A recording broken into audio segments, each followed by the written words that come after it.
JEE main ఫలితాల్లో ముగ్గురు తెలంగాణ విద్యార్థులతో 100% తో తెలంగాణ ఫస్ట్ నారాయణదే. 4 రాష్ట్రాలు ఒక కేంద్రపాలిత ప్రాంతానికి సంబంధించిన ఎన్నికల ఫలితాలు ఫైనల్ కన్క్లూజన్ స్టేజ్కి వచ్చేసినాయి. ఇక కాషాయ దళం విజయ దుందుబి మోగించింది. ఎన్నడూ లేనంత విజయ పతాక ఎగరవేసినటువంటి పరిస్థితి. ముఖ్యంగా బెంగాల్ దంగల్లో ఒక బలమైన డబుల్ సెంచరీ కొట్టడంలో కాషాయ దళం సక్సెస్ అయింది. సో ఓవరాల్గా ఈ సక్సెస్ రేట్కి కారణం ఏంటి విశ్లేషించే ప్రయత్నం చేద్దాం. బీజేపీ సీనియర్ నేత ప్రకాష్ రెడ్డి గారు మనతో పాటు ఉన్నారు. ప్రకాష్ రెడ్డి గారు నమస్తే అండి. ముందుగా కంగ్రాచులేషన్స్ సార్, 3 రాష్ట్రాలు మీ చేతిలోకి వచ్చేసింది. మీకు కూడా అందరు సహకారం ఇచ్చినందుకు తప్పకుండా. అసలు అందరికీ ఉన్న పెద్ద డైలమా డౌట్ ఏంటంటే బెంగాల్లో ఇది ఎలా పాసిబుల్ అయింది, అది కూడా డబుల్ సెంచరీ కొట్టేంత విక్టరీ. అంత చాలా వరకు ఎగ్జిట్ పోల్స్లో వాటిలో కూడా మిక్స్డ్ టాక్ వచ్చింది. బీజేపీ గెలుస్తుందని చెప్పిన వాళ్ళ పర్సంటేజ్ కూడా చాలా తక్కువ ఉంది. సో ఏంటిది ఈ సీక్రెట్? సార్, ఒక సీక్రెట్ ఏం లేదు. గెలుపు రహస్యం ఒకటే, సంస్థాగత నిర్మాణము, నియోజకవర్గం నుంచి నియోజకవర్గానికి, కాన్స్టిట్యూన్సీ టు కాన్స్టిట్యూన్సీ వర్కౌట్ చేయడం. అందరికీ ఆశ్చర్యం అనిపిస్తే కాన్స్టిట్యూన్సీ దీనికోసం దానికోసం అనిపిస్తే కాదు. అక్కడ మీకు చాలా స్పష్టంగా ఏ పోలింగ్ బూత్ లో ఎన్ని ఓట్లు ఉన్నాయి, గతంలో మనకి ఎన్ని వచ్చినాయి, గతంలో మనకి ఎక్కడెక్కడ ఏ నియోజకవర్గాల్లో ఓట్లు తక్కువ వచ్చినాయి, అక్కడ మనం ఏ సామాజిక వర్గం లేదా ఏ అంశం కూడా ప్రజల ఆకాంక్షలకు అనుగుణంగా ప్రజల అంశాలను కూడా దాన్ని ముందు తీసుకుపోవడం, నాయకత్వం అదే విధంగా పనిచేయడం, ఇవన్నీ కలిపితే సాధ్యమైంది. కాబట్టి ఒక యంగ్ లీడర్ని తీసుకున్నారు మీరు. నితిన్ నబీన్ గారికి పార్టీ అధ్యక్ష బాధ్యతలు అప్పగించిన తర్వాత ఇది చాలా మేజర్ విక్టరీ. ఎందుకంటే అమిత్ షా గారికి, నడ్డా గారికి, వీళ్ళెవరికి సాధ్యం కాని విక్టరీ ఒక యంగ్ లీడర్ సాధించినట్టుగా భావించాల్సి ఉంటుందా? కాదండి, ఎందుకంటే యంగ్ లీడర్ మా అధ్యక్షుడే, దాంట్లో అధ్యక్షునికి ఇవ్వాల్సిన రెస్పెక్ట్, అధ్యక్షునికి ఇవ్వాల్సిన అంశాలు ఉంటాయి. కానీ ఈ గెలుపు వెనకాల అజ్ఞాత వ్యక్తుల యొక్క శ్రమ, మీరు దాన్ని నేను పేర్లు చెప్పను ఇక్కడ, అజ్ఞాత వ్యక్తులు బీజేపీ జాతీయ నాయకులే, పేరు బయటికి టీవీకో మీడియాకో కనపడినటువంటి అజ్ఞాత వ్యక్తుల సంవత్సర కాలం పాటు అక్కడ చేసినటువంటి శ్రమ. 1 సంవత్సర కాలం పాటు, 1 రోజు 2 రోజులు కాదు. ప్రతి నియోజకవర్గంలో గతంలో పోలింగ్ బూత్ వారీగా ఎన్నోట్లు వచ్చినాయి, తగ్గడానికి కారణం ఏంటి? ఇప్పుడు మనం ఏం చేస్తే ఆ బూతులు మనకు వస్తాయి, ఆ బూతుల కార్యకర్తలు ఎవరు ఉన్నారు, వాళ్ళకి విశ్వాసం కలిగించడం, ఆ బూతులో లీడ్ తీసుకోవడం. అందుకోసమే మేము బూత్ జీతో దేశ్ జీతో అనేటువంటి స్లోగన్ చాలా స్పష్టంగా పనిచేసింది. అంటే బూత్ లెవెల్లో మెజారిటీ వస్తే ఆటోమేటిక్ గా అన్ని బూతుల మెజారిటీ కాన్స్టిట్యూన్సీ అవుతుంది. అయితే నేను ఒక విషయం సందర్భంగా చెప్పదలుచుకుంది, అంటే చాలా మంది సెఫాలజిస్టులు ముస్లిం మెజారిటీ 33% ఉంటుంది కదా, 35% ముస్లిం ఉన్నటువంటి బెంగాల్లో బీజేపీకి ఎట్లా గెలుస్తుంది, గిన్ని సీట్లు ఎట్లా వస్తాయి, ఎట్లా వస్తాయి అనేటువంటి ఈ డౌట్ ను మీరు మళ్ళీ రిగ్గింగ్ చేసి ఉంటారు, లేదా ఇంకోటి ఇటువంటి వాటన్నిటికీ నేను ఒక సమాధానం చెప్పదలుచుకున్నాను. అంటే మీకు అర్థమయ్యేటట్టు, ఈవెన్ ప్రజలకు అర్థమయ్యేటట్టు మీ ద్వారా. ఇప్పుడు ఉదాహరణకు మీరు తెలంగాణనే ఎగ్జాంపుల్ తీసుకోండి. తెలుగు ప్రజల్లో తెలంగాణ అందరికి తెలుసు, తెలంగాణలో 119 సీట్లు ఉంటే తెలంగాణ రాష్ట్రంలో 12.5, 12.6% మంది ముస్లిం ఓటర్స్ ఉన్నారు తెలంగాణ సుమారుగా. ముస్లిం ఓటర్స్ లో 6% ముస్లిం ఓటర్స్ ఇన్ అండ్ అరౌండ్ హైదరాబాదే ఉన్నారు. అంటే 7 నియోజకవర్గాలు పోను, మిగిలినటువంటి నాంపల్లి కావచ్చు, లేకపోతే జూబ్లీహిల్స్ కాన్స్టిట్యున్సీ కావచ్చు, ముషీరాబాద్ కావచ్చు, ఇక్కడిక్కడే ఉన్నారు. అంటే మిగతా 6% మాత్రమే రెస్ట్ ఆఫ్ ది తెలంగాణలో ఉన్నారు. ఈ 6%లో కూడా ఇంకొక 10 నియోజకవర్గాలలోనే వాడు 20% ఓటు ప్రభావితం చేయగలిగే వాళ్ళు ఉన్నారు. నిజామాబాద్, జహీరాబాద్, సంగారెడ్డి, కరీంనగర్, మహబూబ్ నగర్, నల్గొండ, ఇట్లాంటి నియోజకవర్గాలు. ఇవి రాజేంద్ర నగర్ కూడా అందులోకే వస్తుంది. ఇవి తీసేస్తే మిగతా 90-95 నియోజకవర్గాల్లో ముస్లిం పర్సెంటేజ్ 2% కదండి. నేను టెక్నిక్ అప్పటికి ముస్లింస్ కొంతమంది బీజేపీ కోటేస్తారు. కాబట్టి 90 నియోజకవర్గాల మిగతా లీడ్ వస్తుంది. అంటే కానీ బెంగాల్లో ముస్లిం ఓటు బ్యాంక్ కంప్లీట్ కన్సాలిడేషన్ జరిగింది. 26 నుంచి 30% టీఎంసీకే పడతాయి ఆ ఓట్లు అని చెప్పన్నారు. నేను ఎందుకు చెప్తున్నా అంటే ఈ మొత్తం కన్సాలిడేట్ అయినటువంటి పర్సెంటేజ్ ఆఫ్ ఓట్స్ ఎక్కువ పర్సెంట్, లైక్ ఇప్పుడు మన ఓల్డ్ సిటీ లాగా ముర్షిదాబాద్, మాల్దా, 24 పరగనాస్, ఇప్పుడు డమ్డమా ఎయిర్పోర్ట్ కూడా అలాగే వస్తుంది. ఇప్పుడు కొత్త పేరు పెట్టారు కానీ ఈ సౌత్ 24 పరగనాస్ అయితే బార్డర్ జిల్లాలు ఉన్నాయో, బంగ్లాదేశ్ సరిహద్దు నియోజకవర్గాల్లోనే ఈ మెజారిటీ ఉంది. కాబట్టి మీరు అర్థం చేసుకోండి, ఆ సరిహద్దు నియోజకవర్గాలు 50-40 తీసేస్తే మిగతా వాటిల్లో పోలరైజ్ గా 20-80 ఉంటుంది. 50-60% ఉన్నటువంటి నియోజకవర్గాలు తీసేస్తే మిగతా నియోజకవర్గాల్లో 30%, 20-25% ఉంటుంది. కొన్ని eastern part of the Bengal నియోజకవర్గాలలో అయితే మీకు 10% ఉంటది. మరి ప్రభావితం అయినట్టు ఎట్లా అవుతుంది? అందుకోసం మీరు నియోజకవర్గం కరెక్ట్ గా క్యాలిక్యులేట్ చేస్తే మమతా బెనర్జీ కూడా ఆరోపించారు, ఓట్ల తొలగింపు ద్వారానే గెలుపుని ఖరారు చేసుకుంది బీజేపీ అంటున్నారు. నిజమేనా అది? ఈ విషయంలో క్లారిటీ ఇస్తాను సార్. మొత్తం బెంగాల్ ఓటు 90 లక్షల ఓట్లు తొలగించాలి. నేను మళ్ళీ క్లారిటీ ఇస్తాను. అందరూ భ్రమలలో అందరూ తప్పుడు ఆ చర్చలో జరుపుతున్నాం కానీ 60 లక్షల ఓట్లు వాళ్ళు ఎన్రోల్మెంటే చేసుకోలే. ఓకే, అసలు ఎన్రోల్మెంట్ చేసుకోవాలంటే వాళ్ళ దగ్గర ఆధారం లేకపోయి ఉండొచ్చు, అసలు మనుషులు లేకపోయి ఉండొచ్చు. ఓకే. ఎన్రోల్మెంట్ చేసుకున్న 60 లక్షలలో 30 లక్షల ఓట్లు యాడ్ అయినాయి. మిగతా 30 లక్షల ఓట్లు చూపించిన ఆధారాలు తప్ప అయి ఉండొచ్చు, చూపించిన డాక్యుమెంట్లు దొంగ డాక్యుమెంట్ అయి ఉండొచ్చు, చూపించిన అంశాలలో వాళ్ళకి రిజెక్ట్ అయి ఉండొచ్చు. దీనికోసం అని సుప్రీంకోర్టే మొత్తం బెంగాల్లో ఉన్న అన్ని జిల్లాల యొక్క జడ్జెస్, మెజిస్ట్రేట్స్, జడ్జెస్ మొత్తం సిస్టమ్ అంతా కూడా వీళ్ళను న్యాయపరంగా వీళ్ళకు ఓటు ఉందా లేదా నిర్ణయం చేసి చెక్ చేసి వాళ్ళకు ఓటీయమని చెప్పిన. అట్లా చెప్పిన తర్వాత 27 లక్షల 30 లక్షల ఓట్లు వచ్చినాయి. కాబట్టి మీరు ఓటు అంటే తొలగించిన ఓటు ఏంటంటే 30 లక్షలు, 90 లక్షలు కాదు. ఈ లెక్క అర్థం చేసుకోండి. మీరు 90 లక్షలు తొలగించారట కదా, కాదు 90 లక్షలు తొలగించింది 90 లక్షలు కాదు, తొలగించింది 30 లక్షలే. అప్లై చేసుకొని వాళ్ళు అసలు మాకు ఓటు కావాలని అడిగిన వాళ్ళే లేరు. 60 లక్షల మంది లేరు పాత లిస్ట్ లో. 60 లక్షల మంది దొంగ ఓట్లన్నా ఉంటాయి, విదేశీ ఓట్లన్నా ఉంటాయి. వాళ్ళ దగ్గర సరైన ఆధారం లేకపోతే చనిపోయిన వాళ్ళు అయింటారు, ఇంకోటి అయింటారు. కాబట్టి ఈ లెక్కను అర్థం చేసుకోకపోతే మనం తప్పుడు సంకేతాలు, తప్పుడు అభిప్రాయాన్ని ప్రజలకు కలిగించిన వాళ్ళు అవుతామని నా అభిప్రాయం. కాబట్టి ఈ గెలుపుకు సంబంధం లేదని చెప్పదలుచుకున్నాను. రైట్, ఒక్క నిమిషం. తులసిరెడ్డి గారు కాంగ్రెస్ పార్టీ సీనియర్ నాయకులు మనతో పాటు జాయిన్ అయ్యారు. తులసిరెడ్డి గారు నమస్తే అండి. నమస్తే సార్, మీకు కంగ్రాచులేషన్స్. కేరళలో చాలా రోజుల తర్వాత మళ్ళీ అధికారంలోకి వచ్చారు. అలానే ఇంకొక 2-3 ఎక్స్పెక్ట్ చేశారు మీరు, తమిళనాడులో కానీ లేదంటే పుదుచ్చేరిలో కానీ, బట్ అక్కడ హ్యాపెన్ కాలేదు, అది సాధ్యం కాలేదు. కేరళలో మాత్రం సాధ్యమైంది. ఏంటి ఈ రిజల్ట్స్ని? 4 రాష్ట్రాలు, ఒక కేంద్రపాలిత ప్రాంతం. ఈ రిజల్ట్స్ని మీరు ఏ విధంగా చూస్తారు కాంగ్రెస్ పార్టీ నుంచి? నా వైపు వచ్చేసి ఇది ఉగాది పచ్చడి, కాంగ్రెస్ కు సంబంధించి ఉగాది పచ్చడి. ఓకే, అంటే కేరళలో లాభం, తమిళనాడులో నష్టం, మిగతా 3 రాష్ట్రాల్లో స్టేటస్ కో. ఓకే, వెస్ట్ బెంగాల్లో ఏమీ లేదు, అస్సాంలో లేదు, పుదుచ్చేరి లేదు. కాబట్టి 1 లాభం, 1 నష్టం, 3 స్టేటస్ కో. కాబట్టి ఉగాది పచ్చడి.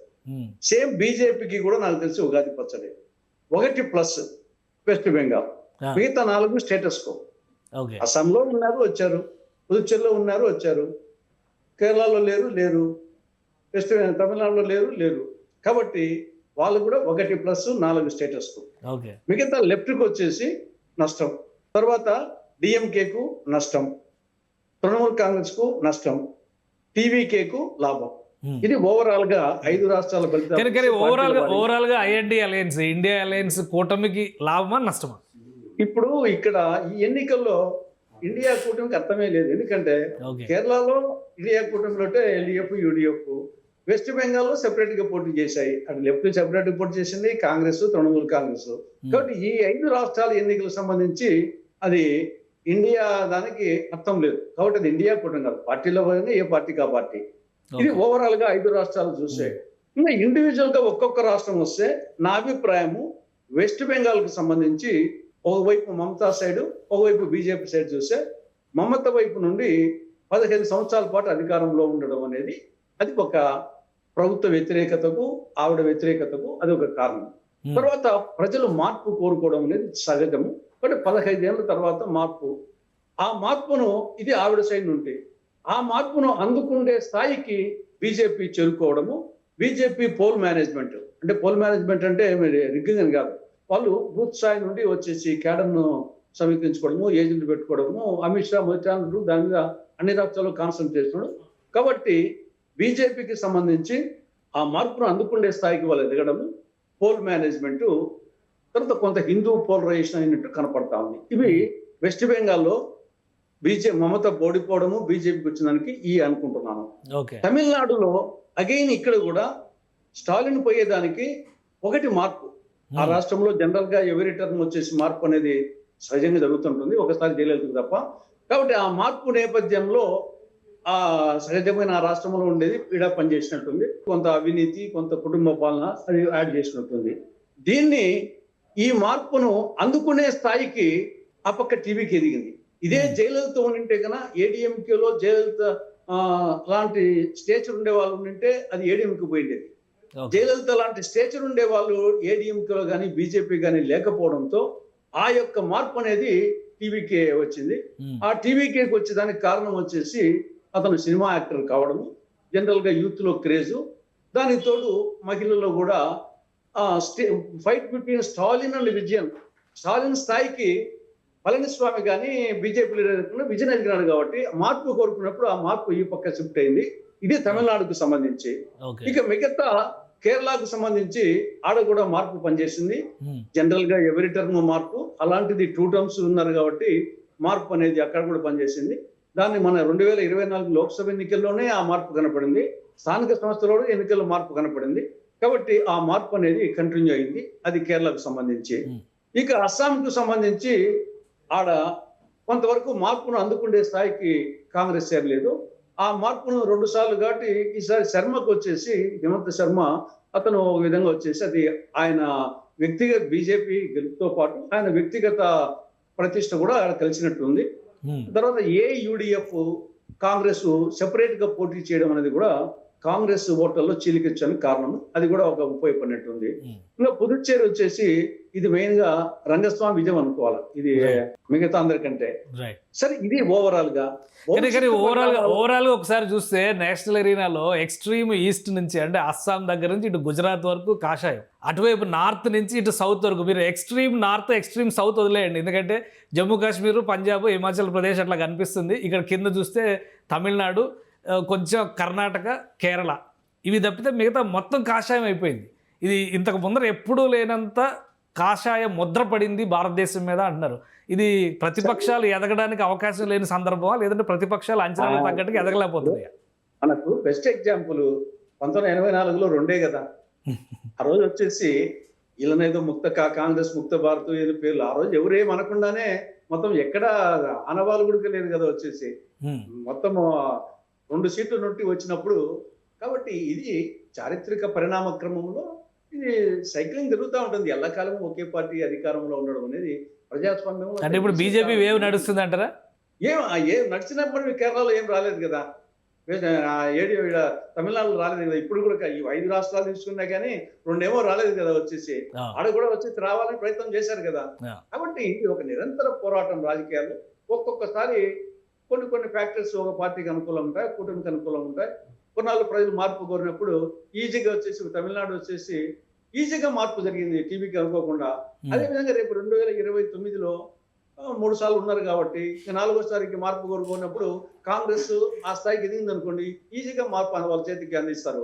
ఆ స్థాయికి రాలేదనుకోండి, ఇంకా విధిలా కంటిన్యూ చేస్తారు. కాబట్టి మార్పు అనేది జనరల్ గా మనం ఒక కాలం నిర్ణయించే ప్రతీక అంటారా మార్పు? మార్పు అనేది మార్పు జనరల్ గా కోరుకుంటారు ప్రజలు. ఎస్పెషల్లీ నవీన యుగంలో యూత్ వచ్చేసి చరవేగంగా మార్పు కోరుకుంటారు.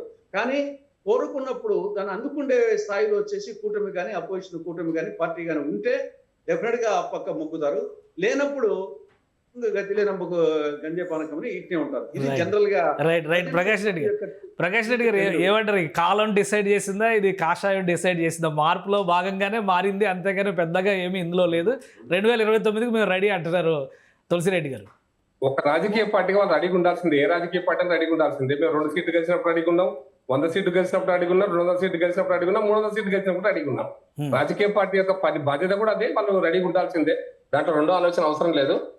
నా అభిప్రాయం ఏంటంటే ఈ రోజు బెంగాల్లో ఓటమికి ఎవరు కారణం, ఎందుకు కారణం అని పక్కన పెట్టి ఈ ఓటర్ లిస్ట్ ఇంతకుముందు ఎక్స్ప్లెయిన్ చేసిన ఈ ఓటర్ లిస్టు కారణమో లేకపోతే ఇంకోటి కారణమో కాదు, మమతా బెనర్జీ యొక్క అహంకారపూరిత పరిపాలన కారణం. అహంకారం అనేటువంటిది ప్రజలు దాన్ని భరించలేరు. మతాలు కులాలు పక్కన పెట్టిద్దాం. నేను చాలా స్పష్టంగా ఎందుకు భరించలేరు అంటే, మీకు ఎన్టీ రామారావు గారు 89లో ఓడిపోయినప్పుడు మీరు చూశారు కదా, ఆయన సంక్షేమ పథకాలు అద్భుతమైన సంక్షేమ పథకాలు, మహిళలకు ఆస్తి హక్కు, 2 రూపాయల కిలో బియ్యం, మండలాల ఏర్పాటు అన్ని జరిగినప్పుడు కూడా, అన్ని వచ్చినప్పటికి కూడా ఆయన అహంకారం ఏంటంటే నేను చెప్పబడితే గెలుస్తుంది అనే పదము చాలా నెగిటివ్ సెన్స్ లోకి పోయింది.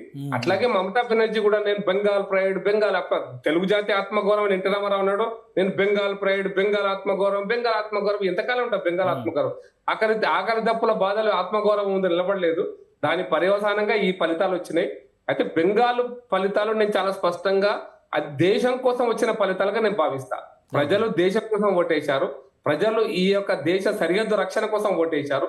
ఈవెన్ అస్సాంలో కూడా అంతే. ఎందుకంటే భారతదేశంలోకి చొరబడుతున్నటువంటి అక్రమ చొరబాటుదారులు ఒక్క బెంగాల్కే పరిమితం కాలే, బెంగాల్కే పరిమితం కాలే, అది తెలంగాణకు కూడా వచ్చింది ఆ సెగలు. ఇప్పుడు దాని గురించే ఎక్కువ చర్చ నడుస్తుంది. బీజేపీ కనుక బెంగాల్లో అధికారంలోకి వస్తే బంగ్లాదేశీ వలస లేదా కాందిశీకులో శరణార్థులో వేరే రూపాల్లో వచ్చేటువంటి వలసలన్నీ కూడా కట్టడి చేస్తారనేటువంటి ఒక చర్చ నడుస్తుంది. నేను చాలా స్పష్టంగా చెప్తాను, భారతదేశం కాందిశీకులకు సంబంధించిన అంతర్జాతీయ ఒప్పందంలో మనం సంతకం పెట్టలే. కాబట్టి కాందిశీకులకు మనం శరణార్థిగా వాళ్ళకు రక్షణ కల్పించడం కానీ వాళ్ళకు సంక్షేమం ఇవ్వడం బాధ్యత మనది కాదు. ఎందుకంటే అమెరికా పెట్టింది, అమెరికా చూసుకుంటది. చాలా యూరోప్ దేశాలు పెట్టినాయి, వాళ్ళు చూసుకుంటాయి. బట్ అంతర్జాతీయమైన ఒప్పందాలలో ఒక దేశంలో కష్టాల వల్ల కాందిశీకులు మన దేశానికి వస్తే వాళ్ళని రక్షించే పని మనది కాదు. ఇది ఎందుకంటే మనం సంతకమే పెట్టలే ఇప్పటిదాకా యుఎన్ చాప్టర్ లో. కాబట్టి దాని కాందిశీకులు ఎవరైనా వాళ్ళ అక్రమ చొరబాటుదారులే. మన లెక్కన మన చట్టాల ప్రకారం, భారత రాజ్య చట్టాల ప్రకారము ఎవరు కాందిశీకులకు వచ్చినా వాళ్ళు చట్టరీత్యా నేరంగా పరిగణించాలి తప్పిస్తే వాళ్ళకి శరణ ఇవ్వడం అనేది మన బాధ్యత కాదు. కాబట్టి భారత చట్టాలను గౌరవిస్తున్నప్పుడు స్పష్టమైనటువంటి అభిప్రాయం బంగ్లాదేశ్ నుంచి ఎవరు వచ్చినా. అయితే నేను బంగ్లాదేశ్ చొరబాటుదారుల అక్రమ చొరబాటుదారులు ఇప్పుడే కాదండి, పెద్దలు తులసిరెడ్డి గారు నేను ఒప్పుకుంటాను అనుకుంటున్నా, ముజిబుర్ రెహమాన్ బంగ్లాదేశ్ ఏర్పడకంటే ముందు బంగ్లాదేశ్ లో ఉన్నటువంటి రాజకీయ అస్థిరత కారణంగా హిందువులే కాదు ముస్లింలు కూడా లక్షలాదిగా ముస్లింలు 71 కంటే ముందు షేక్ ముజిబుర్ రెహమాన్ గారి యొక్క కాలంలో కూడా భారతదేశానికి వచ్చారు. అక్రమంగా బెంగాల్ రాష్ట్రానికే వచ్చారు.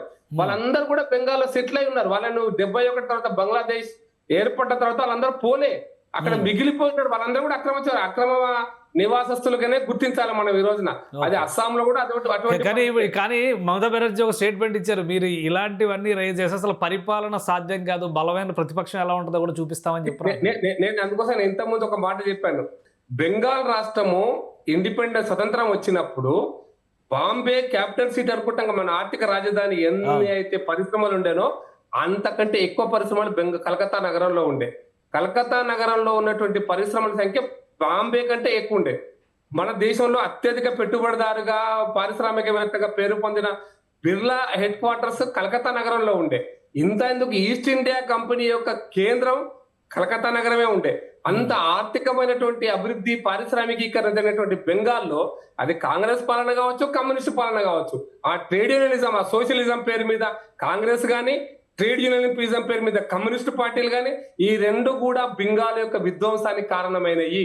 బెంగాల్ అందుకోసం ఆమె అభివృద్ధి అంటుంది చూస్తారా, అభివృద్ధి ఎందుకు కాలేదు అంటే పరిశ్రమలు పెట్టే వాళ్ళే రావట్లేదు, ముద్ద పరిశ్రమలు తరలిపోయినాయి, పరిశ్రమ కేంద్రాలే రావట్లేదు, పరిశ్రమలు పెట్టకపోతే పన్నులు కూడా రావు, ఆదాయం కూడా రాదు. ఆదాయం ఒకటి అంటే ఒక స్పష్టత అయితే వచ్చేసింది. అస్సాంలో కానీ, కేరళలో కానీ, బెంగాల్లో కానీ మీకు స్పష్టమైన మెజారిటీలు వచ్చినాయి కాబట్టి మీ విధి విధానాలను అమలు చేస్తారు, దాని మీద ఎలాంటి అభ్యంతరాలు ఉండవు. అక్కడ ఉండేటువంటి ప్రతిపక్షాలు దాని గురించి ఏం చేయాలనేది వాళ్ళ యాక్షన్ ప్లాన్ ఉంటుంది. తమిళనాడు రాజకీయం గురించి ఇప్పుడు తులసిరెడ్డి గారు కొన్ని ఆసక్తికరమైనటువంటి మాటలు చెప్పారు. అక్కడ ఏఐడిఎంకే కనుక బలంగా ఉంటే తమిళనాడులో వేరే రకమైన ఈక్వేషన్ చూసేవాళ్ళం, టీవీకే అనూహ్యంగా ఎదిగిన శక్తి మాత్రమే అంటున్నారు. మీరేమంటారు, మీరు ఏ విధంగా చూస్తున్నారు? నేను ఒక పాయింట్ చెప్తాను. నేను ఏఐడిఎంకే కానీ డిఎంకే కానీ, సరే మేము డిఎంకేతో పొత్తులున్నాం, ఒక కాలంలో ఏఐడిఎంకేతో పొత్తులున్నాం, కరుణానిధి గారు అప్పుడు డిఎంకేతో ఉన్నాం, జయలలిత గారితో ముందు 13 నెలల పాలనలో ఏఐడిఎంకే జయలలిత గారి విడ్రాల్ కారణంగానే ఒక్క ఓటుతో ఓడిపోయినటువంటి వాజ్పేయి గారు పార్లమెంట్ లోపల. కాబట్టి ఇది చూసినాం, అది చూసినాం. కాబట్టి ఈ యాంగిల్ మనం చూడాల్సిన అవసరం లేదు. కానీ నేనేమంటానంటే రామస్వామి పెరియార్ దగ్గర నుంచి, అన్నాదురై దగ్గర నుంచి, ఎంజి రామచంద్రన్ లేకపోతే కరుణానిధి దగ్గర నుంచి జయలలిత, స్టాలిన్ వరకు వీళ్ళందరిది కూడా లెగసీ అన్నాదురై లెగసీయే. ఈ రోజు అన్నాదురై లెగసీకి ఫుల్ స్టాప్ పడింది, అన్నాదురై లెగసీకి ముగింపు పడింది. కొత్త తరం రాజకీయాలు తమిళనాడులో వచ్చినాయి. దీన్ని మనం ఆహ్వానించాల్సిందే, పరిణామాలు ఎటుంటే మనం వేచి చూడాల్సిందే. ఇంకా మెజారిటీకి దగ్గరలో ఆగిపోయారు ఇప్పుడు టీవీకే కూడా. అసలు ముందు ఆ కుర్చీలో కూర్చొనిస్తారా? అయితే ఇప్పుడు కాంగ్రెస్ నాయకులు జాతీయ రాజకీయాలలో కాంగ్రెస్ పార్టీ అధికారంలో వాళ్ళు ఇప్పుడిప్పుడే మన విజయ్ టీవీకి వాళ్ళ ఫాదర్ అడిగినాడు, మేము మద్దతు ఇచ్చడం కోసం ఆలోచిస్తున్నాం అన్నారు. అందుకోసం చెప్పండి, ఇండి గ్రూప్ ఈ ఎన్నికల ఫలితాల కారణంగా ఇండి గ్రూప్ కలిసి ఉంటుందా, ఇండి గ్రూప్ విడిపోతుంది? అసలు ఇండి గ్రూపే లేదంటారు కదా తులసిరెడ్డి గారు, అసలు ఆ గ్రూపే లేదు, ఏ రాష్ట్రానికి ఆ రాష్ట్రమే ఎన్నికలు అంటున్నారు కదా. ఏ రాష్ట్రానికి ఆ రాష్ట్రం కరెక్టే. అందుకోసం మీకు ఈ సందర్భం కూడా గుర్తు చేస్తాను నేను. ఎందుకు చేరారు అంటే, ఆ రోజు ఇందిరాగాంధీ ఎమర్జెన్సీ వ్యతిరేకంగా విశ్వాసం కల్పించేటువంటి స్థాయిలో మనం ప్రజల ముందుకు పోకపోతే, ప్రజలు మళ్ళీ మన మీద విశ్వాసం కలగకపోతే కాంగ్రెస్ పార్టీకి ఓటేస్తే ఇది ఎమర్జెన్సీ కొనసాగుతుంది అనేటువంటిది దీంతోనే వాళ్ళు అక్కడ చేశారు. ఇది అందుకోసం చెప్తాను, ఇప్పుడు ఇండి గ్రూప్ మీద విశ్వాసం పోయినారు. Right. మన పార్లమెంట్ Right. తులసిరెడ్డి గారు. అన్నారు, విశ్వాసం పోతే దాని ఇంపాక్ట్ దేశ రాజకీయాల్లో ఉంటది. స్టేట్ టు స్టేట్ మీరు అనుకోవచ్చు కాక, ఈ స్టేట్ లో కొట్లాడతాం, ఆ స్టేట్ లో కలిసి ఉంటాం అంటే ఉండొచ్చు కాక, అది మీకు అనిపిస్తుంది. కానీ ప్రజలు ఏ కోణంలో తీసుకుంటారు అనేటువంటిది చాలా మనం ఏమనుకుంటాము, మనం టీవీలో మాట్లాడుకున్నా ఏం మాట్లాడుకుంటామో, లేదా ప్రజల్లో మన ఆర్గ్యుమెంట్ ఎట్లుంటుంది, మన పార్టీ నిర్ణయాలు ఎట్లుంటాయని పక్కన పెడితే ప్రజల కోణం నుంచి నిర్ణయాలు చూడాలి కదా. మీరు Right. విశ్వాసం ఒకసారి తులసిరెడ్డి గారు. కలిగిస్తారా లేదా అనేటువంటిది. మన కాంగ్రెస్ పార్టీకి 99 సీట్లు రావడానికి ప్రధాన కారణం ఒక రకంగా బీజేపీయేతర ఓట్ల యొక్క కన్సాలిడేషన్ కూడా కారణమే. మాకు ఓట్ల పర్సెంటేజ్ తగ్గలే, సీట్ల సంఖ్య తగ్గింది. 300 సీట్ల నుంచి 240కి వచ్చినాయి. కారణం ఏంటంటే ఈవెన్ ఉత్తరప్రదేశ్ లో కావచ్చు, వెస్ట్ బెంగాల్ లో కావచ్చు, తమిళనాడులో కావచ్చు, మాకు ఓట్ల పర్సెంటేజ్ తగ్గకున్నా కూడా సీట్లు ఎందుకు తగ్గినాయి అంటే వాళ్ళ యొక్క పర్సెంటేజ్ వాళ్ళు పెరిగినారు. కారణం ఏంటంటే ఒకరికొకరు ఒక అలయన్స్ లో కావచ్చు, విశ్వాసం క్రియేట్ చేయడం వల్ల కావచ్చు ఆ సీట్లు వచ్చినాయి. ఈ విశ్వాసమే లేకపోతే వాళ్ళ సీట్లు 45 సీట్లకు, 50 సీట్లకు, 30 సీట్లకు ఇంకా దేనికో పడిపోవచ్చు కాక. అది వాళ్ళ ఇష్టం, రాజకీయ సంబంధం లేని అంశంగా చెప్పారు. తులసిరెడ్డి గారు, విజయ్ పార్టీకి కాంగ్రెస్ మద్దతు ఇస్తుందా? ఇప్పుడు ప్రకాష్ రెడ్డి గారు ఒక ఇంట్రెస్టింగ్ పాయింట్ లేవనెత్తారు, ఏం చెప్తారు? నాకు తెలిసి విజయ్ పార్టీకి ఎవరు అవసరం లేదు నా అభిప్రాయం. వాళ్ళకి 10 సీట్లు తక్కువ వచ్చినా కానీ ఆటోమేటిక్గా గవర్నర్ లార్జెస్ట్ పార్టీగా పిలుస్తాడు, ముఖ్యమంత్రిగా ప్రమాణ నుంచి విశ్వాస తీర్మానం పెట్టుకోమంటాడు, ఆటోమేటిక్గా విశ్వాస తీర్మానం పెడతారు, అందరూ సపోర్ట్ చేస్తారు, లేకుంటే బయటికి వెళ్ళిపోతారు. కానీ అట్లా జరగట్లే కదా. ఇప్పుడు 2-3 ఎగ్జాంపుల్స్ ఉన్నాయి కదా. ఢిల్లీలో ఫస్ట్ కేజ్రీవాల్ గెలిచినప్పుడు ఏం జరిగింది, మహారాష్ట్రలో ఏం జరిగింది, మహా వికాస్ అఘాడి అని ఎలా వచ్చింది? ఇక్కడ డిఎంకే ఏడీఎంకే కలిసే పరిస్థితి ఉంటుందా? జోసఫ్ వాళ్ళ విజయ్ వాళ్ళ ఫాదరు ఆల్రెడీ కాంగ్రెస్ పార్టీని అప్రోచ్ అయినాడు, మీడియా ద్వారా కూడా అప్పీల్ చేసినాడు, మా కాంగ్రెస్ పార్టీ మద్దతు ఇస్తే మంచిగుంటుందని అప్పీల్ చేసినాడు. దీన్ని మేము పరిశీలిస్తామని కాంగ్రెస్ కూడా స్పందించింది కాబట్టి నేను ఇప్పుడు చర్చ రియాక్షన్ వచ్చేసి డిఎంకే అడిగినా ఇస్తారు, కాంగ్రెస్ అడిగినా ఇస్తారు, ఏడీఎంకే అడిగినా ఇస్తారు, బీజేపీ అడిగినా ఇస్తారు, ఎవరైనా ఇస్తారు. విజయ్ వచ్చేసి మిమ్మల్ని అడిగితే వీరీరా, ఏడీఎంకే పక్కన పెట్టేసి బీజేపీ మీకు అంటే సీఎం సీట్ లో విజయ్ కూర్చొని ఇస్తారు. విజయ్ తో మీరు కలిస్తే డిఎంకే ఫేట్ ఏంది అనేది కూడా ఒక ప్రశ్నార్థకం అవుతుందని చెప్పదలుచుకో. దాని గురించి డిఎంకే కూటమే సపోర్ట్ చేయొచ్చు, కాంగ్రెస్ సెపరేట్ కాదు. డిఎంకే కూటమే సపోర్ట్ చేయొచ్చు, మీరు కూడా ఏడీఎంకే కూటమే సపోర్ట్ చేయొచ్చు. కాబట్టి పెద్ద ఇప్పుడు అతనికి అది ఇష్యూనే కాదు నా అభిప్రాయం. ఎవరు పొత్తు లేకుండా కూడా అతను వచ్చేసి ముఖ్యమంత్రిగా కొనసాగచ్చు. ఎందుకంటే పివి నరసింహారావు ప్రధానమంత్రిగా మైనార్టీ గవర్నమెంట్ నడిపినట్లు అతను వచ్చేసి నడిపేదానికి పెద్ద ఇబ్బంది ఉండదు నా అభిప్రాయం. కానీ అంటే సింపుల్ మెజారిటీ అయితే ఉండాలి కదా. మరి మహారాష్ట్రలో ఏం జరిగింది, మహా వికాస్ అఘాడి అని చెప్పని వచ్చి ముందు ఎలక్షన్స్ లో బీజేపీ ప్లస్ శివసేన కాంబినేషన్ లో కావాల్సినంత సీట్లు వచ్చినా కానీ చివరి నిమిషంలో ట్విస్ట్ జరిగింది కదా, పోస్ట్ పోల్ అలయన్స్ అని చెప్పని కొత్త ట్విస్ట్ వచ్చింది కదా. తమిళనాడుకు ఆడికే 4 పార్టీలు వచ్చేసి ఆ పరిస్థితి డిఎంకే ఏడీఎంకే ఈ రెండు కలవవు కదా ముందు, ఈ రెండు కలవని పరిస్థితి. కాబట్టి ఇక్కడ అసలు ముందు నాకు తెలిసి నేను చెప్పాను కదా, పివి నరసింహారావు మైనార్టీ గవర్నమెంట్ ను కేంద్రంలో ఒక ఆ రోజు కూడా దాదాపు 10-12 తక్కువ అంశాల వారి మద్దతు ఉంటుందంటారా? అసలు మద్దతు ఆటోమేటిక్ వచ్చేసి అతనికి ఇబ్బంది ఉండదంట. కొద్ది రోజుల పాటు, సంవత్సరం నెలల పాటు తర్వాత పరిపాలన బట్టి అప్పుడు ఇబ్బందులు రావచ్చు, కానీ అంతవరకు ఏం ఇబ్బంది ఉండదు. వచ్చేసి డిఎంకే వాళ్ళు దించారని చూడరు, ఏడీఎంకే వాళ్ళు దించాలని చూడరు. కాబట్టి అతనికి ఏం నాకు తెలిసి ఇబ్బంది ఉండదు. బీజేపీ నాయకత్వం అయితే ఒక 2 విషయాలు చెప్తుంది. ఇప్పుడు ఆల్రెడీ సౌత్లో ఉన్నటువంటి రాష్ట్రాల్లో ఆంధ్రప్రదేశ్లో మాత్రమే పొత్తుంది. ఇటు తెలంగాణ, కర్ణాటక నెక్స్ట్ 28 టార్గెట్ తెలంగాణ, కర్ణాటక ఆ విధంగా అడుగు పెట్టబోతున్నాం బలంగా అని చెప్పారు. నిజంగా అలాంటి ఎగ్జిక్యూషన్, అలాంటి ఆపరేషన్ బెంగాల్లో జరిగినట్టుగా కర్ణాటకలో కొంత బేస్ ఉంది బీజేపీకి ఆల్రెడీ.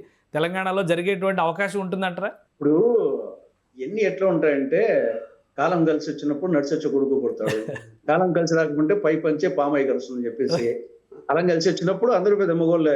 ఈ 2 సీట్లు ఉంటే 303కి వచ్చినప్పుడు దానేవనాలు వచ్చేసి ఆ విధంగా కాంగ్రెస్ వచ్చేసి 414, కాంగ్రెస్ కు పార్లమెంట్ లో హైయెస్ట్ రాజీవ్ గాంధీ 414, 44కి వచ్చింది. వీళ్ళు 2 నుండి 303కి పోయినారు.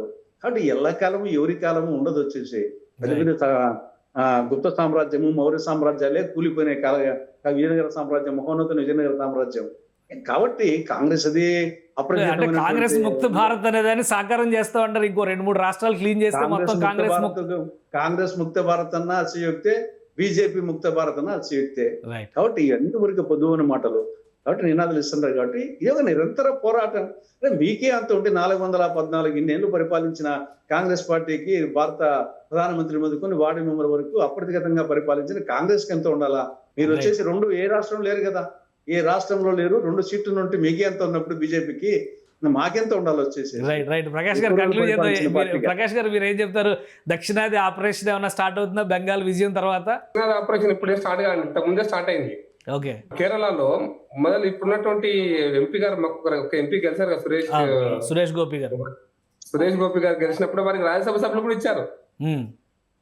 రాజ్యసభ సభ్యులుగా వాళ్ళు అంటే సాంస్కృతిక విభాగం నుంచి నామినేటెడ్ సభ్యులుగా వారికి అవకాశం వచ్చింది. కాబట్టి మనం అర్థం చేసుకోవాల్సిందంటే ఆపరేషన్ అనేది ఇప్పుడే స్టార్ట్ కాలేదు, మొదలే స్టార్ట్ అయింది. అయితే దేశం మొత్తం మీద ప్రాతినిధ్యం కూడా ఉండాలి. కాబట్టి తమిళనాడు బీజేపీ లేదు కాబట్టి వదిలేస్తారు, కేరళ బీజేపీ లేదు, ఇప్పుడు మనం అధికారం రాలేదు కాబట్టి వదిలేస్తారనే చర్చ లేదు.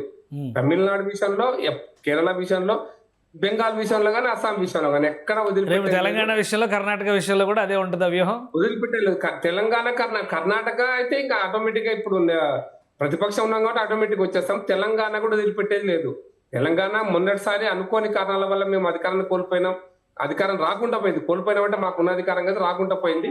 బట్ వచ్చే ఎన్నికలలో అవకాశం ఇవ్వకుండా జరిగినటువంటి అంశాలను బేరుజు వేసుకొని ఖచ్చితంగా ప్రత్యామ్నాయమే కాదు, మళ్ళీ 3వ ప్రత్యామ్నాయం అనే పదవిని ఉపయోగించట్లే.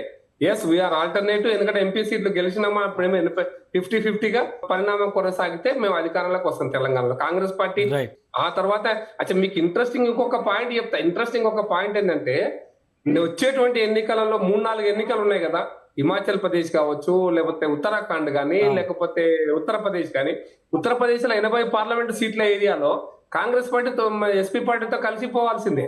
హిమాచల్ ప్రదేశ్ లో అధికారం ఉంది, ఉండదా ఉండదు అనేటువంటిదే సర్వత్రా వస్తున్న చర్చ. ఇంకా ఉత్తరాఖండ్ ఇప్పుడున్న పరిస్థితుల్లో వాళ్ళకి వచ్చే అవకాశం లేదు. కాబట్టి ఇక మళ్ళీ కర్ణాటక ఆ తర్వాత తెలంగాణ, మధ్యప్రదేశ్, ఛత్తీస్గఢ్, రాజస్థాన్, ఈ 4 రాష్ట్రాలే మిగిలిన ఇప్పుడు నెక్స్ట్ లైన్ పంజాబ్. కాబట్టి 4-5 రాష్ట్రాలలో పంజాబ్ ఆపరేషన్ ఉంటది, తెలంగాణ ఆపరేషన్ ఉంటది, కర్ణాటక ఆపరేషన్. కాంగ్రెస్ కు కొద్దో గొప్ప అవకాశం ఉన్న రాష్ట్రాలు అయిపోయినాయి, ఒక కేరళ తప్పిస్తే. ఇంకా లేవు. నెక్స్ట్ మళ్ళీ తెలంగాణ, ఛత్తీస్గఢ్, మధ్యప్రదేశ్, రాజస్థాన్, గుజరాత్ లో కూడా ఏ అవకాశం లేదని కనపడుతుంది మన పంచాయతీ ఎలక్షన్స్ కానీ గతంలో కానీ. కాబట్టి మిగిలిన రాష్ట్రాలు నెక్స్ట్ 20-28 దాకా కాంగ్రెస్ పార్టీ ఇంకా కొత్తగా కోలుకునేదానికి అవకాశం లేదు. సరే అయిపోయింది. కాబట్టి మేము తెలంగాణ ఆపరేషన్, కాంగ్రెస్ ఎట్లా ఓడిపోతుంది కాబట్టి ప్రత్యామ్నాయంగా మేము ఎదగటం కోసం మా ఆపరేషన్ ఉంటుందండి తప్ప. Right right. Thank you Prakash Reddy గారు విశ్లేషణ అందించినందుకు. అలానే తులసిరెడ్డి గారికి కూడా ధన్యవాదాలు. ఇది 4 రాష్ట్రాలు, ఒక కేంద్రపాలిత ప్రాంతంలో వచ్చినటువంటి విజయాలు ఖచ్చితంగా బీజేపీకి ఒక జోష్ తీసుకొస్తాయన్నారు. 2027-28 ఎలక్షన్స్ కూడా ప్రత్యేక యాక్షన్ ప్లాన్ ఉంటుందని ప్రకాష్ రెడ్డి గారు చెప్తున్నారు. ఇక కాలం ఇచ్చినటువంటి గెలుపుతోనే కాషాయం రెపరెపలాడుతుంది. రాబోయే రోజుల్లో 2029 నాటికి కాంగ్రెస్ను బలంగా నిలబడతామని తులసిరెడ్డి గారు విశ్లేషిస్తున్నారు. ఇది స్పెషల్ డిస్కషన్. Keep watching.